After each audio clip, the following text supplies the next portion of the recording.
At some point in your life, you're going to ask, am I crazy?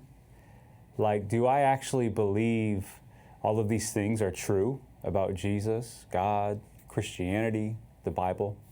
Questions, doubts, they're inevitable.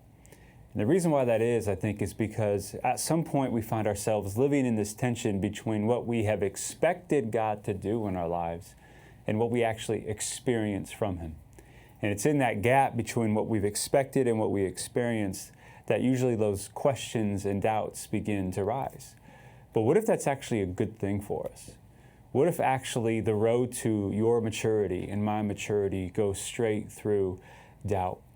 There's a passage in Matthew 11 where John the Baptist of all people, is doubting Jesus. He's sitting in prison and he's hearing about all the wonderful things that Jesus the Messiah is out there doing for other people, but not really doing for him. And so he sends messengers, he sends his friends, his followers to go and ask Jesus, like, look, are you the one, or should we be expecting someone else?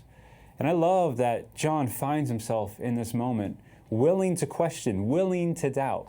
And Jesus actually doesn't rebuke John for his doubts. He doesn't look down on him. He actually honors him and gives him a bit of a surprising response.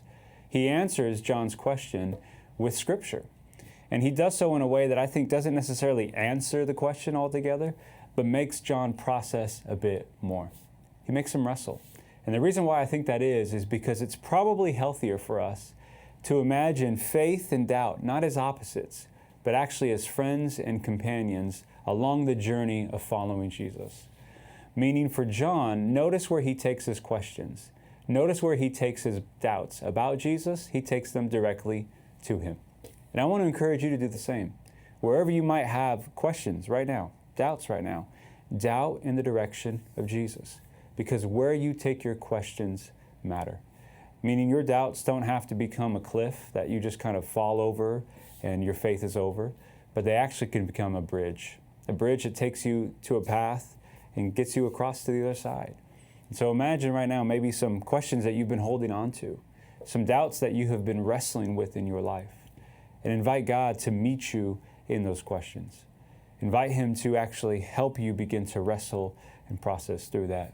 Because again, faith and doubt are actually friends, companions on your journey and my journey of becoming more like Jesus and entering the life that He invites us to live. My name is Fredo, and thanks for not scrolling past my short sermon. Peace.